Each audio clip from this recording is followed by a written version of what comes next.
Assalamualaikum warahmatullahi wabarakatuh.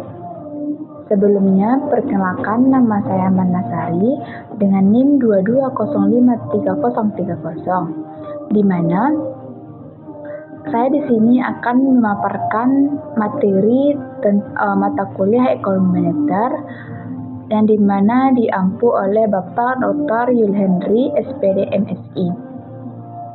Baiklah, langsung saja saya akan memaparkan materi yang pertama, yaitu tentang ruang lingkup ekonomi moneter. Ekonomi moneter merupakan bagian dari ilmu ekonomi, khususnya yang mempelajari tentang sifat, fungsi, dan pengaruh uang terhadap kegiatan ekonomi. Adapun persoalan pokok yang dipelajari dalam ekonomi moneter adalah yang pertama, peranan dan fungsi uang dalam perekonomian. Yang kedua, sistem moneter dan pengaruhnya terhadap jumlah uang yang beredar dan kredit. Yang ketiga, struktur dan fungsi bank sentral. 4, pengaruh jumlah uang beredar dan kredit terhadap kegiatan ekonomi. Yang terakhir, pembayaran serta sistem moneter internasional. Beberapa alasan yang dapat dikemukakan dalam mempelajari ekonomi moneter ini adalah pemahaman secara mendalam tentang mekanisme penciptaan uang, tingkat bunga, pasar uang, sistem dan kebijakan moneter, serta pembayaran internasional.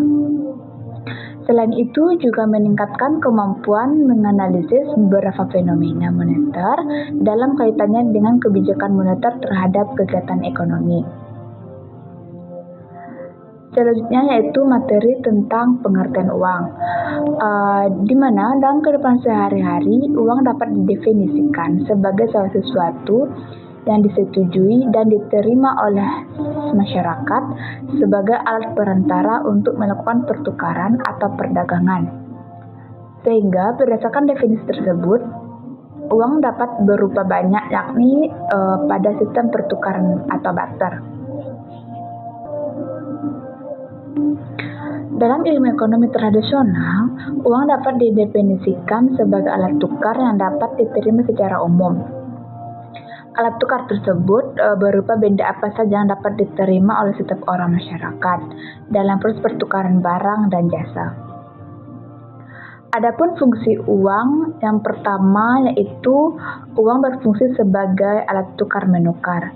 Dalam sistem pertukaran barter, uang masyarakat dengan adanya double coincidence, dengan adanya uang yang diterima secara umum sebagai alat tukar, maka syarat double coincidence tersebut menjadi tidak relevan lagi. Adapun fungsi uang yang kedua yaitu uang sebagai satuan nilai. Dalam fungsinya, uang sebagai satuan pengukur nilai, maka setiap barang yang dipertukarkan dapat dinilai dengan aturan uang tertentu. Uang dipakai untuk menunjukkan nilai berbagai macam barang dan jasa yang dapat diperjualbelikan, menunjukkan besarnya kekayaan, dan menghitung besar kecilnya pinjaman. Uang juga dapat dipakai untuk menentukan harga barang atau jasa. Sebagai alat contoh hitung, uang dapat berperan untuk memperlancar pertukaran barang. Fungsi yang ketiga yaitu uang sebagai standar atau ukuran pembayaran tertunda. Fungsi yang keempat, uang sebagai alat penyimpanan nilai dan kekayaan. Sebagai penyimpan nilai atau kekayaan, uang digunakan untuk mengalihkan daya beli dari masa sekarang ke masa yang akan datang. Ketika seseorang penjual saat ini menerima sejumlah uang sebagai pembayaran atas barang dan jasa yang dijualnya, maka ia dapat menyimpan uang tersebut untuk digunakan membeli barang dan jasa di masa akan datang. Selanjutnya yaitu materi tentang jenis-jenis uang, di mana yang pertama yaitu uang primer. Uang primer ini juga sering dikenal dengan istilah uang inti atau high powered money atau uang dasar atau base money.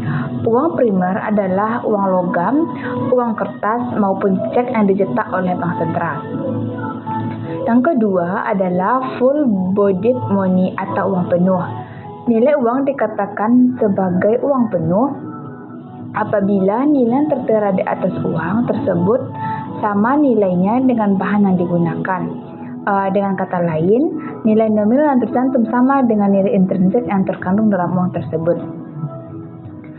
Yang ketiga, token money atau uang tanda. Uang tanda merupakan apabila nilai yang tertera di atas uang lebih tinggi dari nilai bahan yang digunakan untuk membuat uang, atau dengan kata lain, nilai nominal lebih besar dari nilai intrinsik uang tersebut.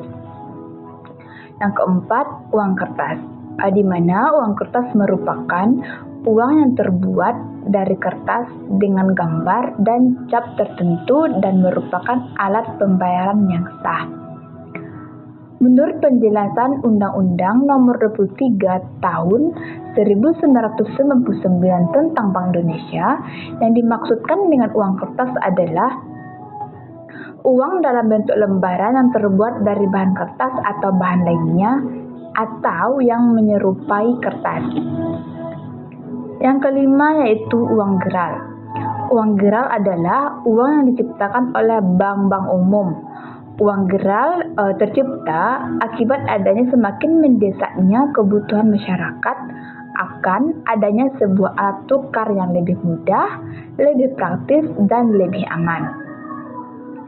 Yang keenam yaitu uang kuasi atau quasi money. Uang kuasi mempunyai kemiripan dengan uang. Uang kuasi merupakan bentuk kekayaan yang dianggap cukup likuid, dalam waktu yang dekat dapat diuangkan di bank. Contohnya yaitu contoh uang kuasi itu seperti deposito berjangka, tabungan, dan obligasi pemerintah. Materi selanjutnya yaitu tentang jumlah uang yang beredar. Adapun pengertian jumlah uang yang beredar yaitu jumlah uang yang beredar adalah konsep variable stock atau stock konsep, sedangkan perubahan jumlah uang beredar adalah konsep variabel aliran atau flow konsep. Di mana konsep stok ini menunjukkan tingkat atau posisi dari suatu variabel. Konsep stok merupakan nilai akumulasi variabel pada suatu penggal waktu.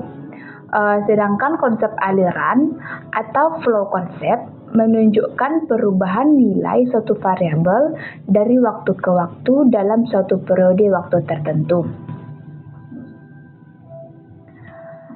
Ada dua pandangan yang berbeda dalam hal pencetakan uang beredar, di mana pandangan yang pertama adalah berpendapat bahwa uang beredar sepenuhnya ditentukan oleh otoritas moneter atau bank sentral. Sedangkan pandangan kedua yaitu berpendapat bahwa selain otoritas moneter, lembaga lain seperti bank umum dan perilaku masyarakat ikut menentukan besarnya jumlah uang yang beredar. Jika sistem moneter perekonomian suatu negara terdiri dari bank sentral dan bank umum, proses penciptakan uang bukan hanya ditentukan oleh otoritas moneter saja, melainkan juga oleh lembaga perbankan atau bank pencetak uang geral yang disingkat sebagai BPUG dan perilaku masyarakat. Angka pengganda uang dalam arti sempit maupun dalam arti yang luas besarnya dipengaruhi oleh parameter-parameter yang menunjukkan perilaku masyarakat pemegang uang, di mana parameter-parameter tersebut merupakan rasio uang kartal terhadap jumlah uang beredar dan rasio cadangan untuk menjamin uang geral, dan rasio uang kuasi terhadap jumlah uang beredar, serta rasio cadangan terhadap uang kuasi. Nah, adapun selanjutnya yaitu materi tentang teori permintaan uang dan teori penawaran uang. Yang pertama yaitu tentang permintaan uang. Permintaan uang secara keseluruhan atau agregat money demand adalah total permintaan uang dari seluruh rumah tangga dan perusahaan di suatu negara. Permintaan uang agregat pada dasarnya adalah jumlah dari seluruh permintaan uang individu atau pribadi. Dalam permintaan uang ini terdapat 3 faktor yang dapat menentukan tingkat permintaan uang agregat. Di mana dari ketiga faktor tersebut yang pertama yaitu faktor suku bunga. Dalam suku bunga ini, kenaikan yang terjadi pada suku bunga akan mengakibatkan individu atau perorangan atau pribadi dan perusahaan dapat mengurangi permintaan akan uang. Dan kemudian yaitu faktor yang kedua yaitu merupakan tingkat harga, yang dimana tingkat harga adalah jumlah dari seluruh jenis barang dan jasa yang dinyatakan dalam satuan uang tunai. Jika tingkat harga mengalami kenaikan, maka rumah tangga dan perusahaan akan memerlukan lebih banyak uang untuk dapat membeli barang dan jasa dalam kuantitas atau jumlah yang sama. Sehingga jika tingkat harga naik, maka permintaan uang agregat juga akan mengalami kenaikan.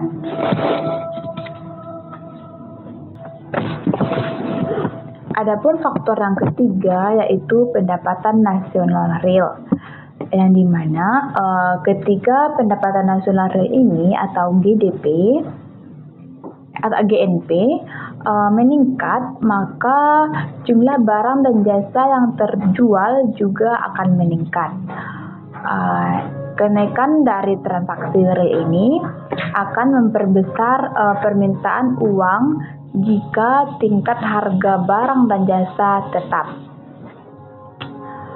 Misalkan jika P adalah harga, R adalah suku bunga, dan Y adalah GNP, maka permintaan uang agregat atau MD dapat dirumuskan menjadi MD sama dengan P dikali L dalam kurung RY. Nilai L dalam kurung RY akan turun jika R meningkat. Namun sebaliknya, bila yang meningkat adalah Y atau pendapatan atau GNP, maka nilai L dalam kurung RY juga akan mengalami peningkatan. Selanjutnya yaitu penawaran uang.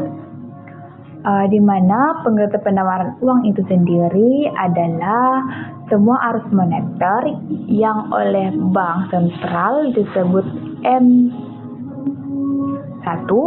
yaitu jumlah total uang kartal dan uang geral yang dimiliki oleh semua rumah tangga dan perusahaan. Penawaran uang dalam perekonomian satu negara dapat dikendalikan oleh bank sentral, di mana bank sentral dapat secara langsung mengatur jumlah uang kartal yang beredar dan secara tidak langsung dapat mengatur jumlah simpanan atau uang geral pada bank-bank swasta. Penawaran uang adalah instrumen penting dalam kebijakan moneter yang digunakan oleh bank sentral untuk dapat mengatur kestabilan ekonomi. Kebijakan moneter seperti perubahan suku bunga dan operasi pasar terbuka dapat berperan besar dalam menentukan jumlah uang yang beredar dalam perekonomian atau di perekonomian. Misalnya ketika bank sentral ketika bank sentral menurunkan suku bunga, biaya pinjaman menjadi lebih murah, sehingga dari turunnya suku bunga dan murahnya biaya pinjaman akan mendorong konsumsi dan investasi. Namun sebaliknya, jika kenaikan suku bunga dapat menekan suatu inflasi dan dengan mengurangi jumlah uang yang beredar. Selain kebijakan ekonomi, faktor ekonomi seperti tingkat pertumbuhan ekonomi, inflasi, dan permintaan agregat juga mempengaruhi penawaran uang. Itulah pemaparan materi saya yang terdiri dari pengertian uang, jenis uang, fungsi uang, jumlah uang yang beredar, ruang lingkup ekonomi moneter, serta teori permintaan uang dan teori penawaran uang. Dan apabila ada kesalahan kata, mohon dimaafkan ataupun pengurangan dalam penyampaian materi. Saya Mandasari dengan NIM 2053030 pamit undur diri. Wabillahi taufiq wal hidayah. Wassalamualaikum warahmatullahi wabarakatuh.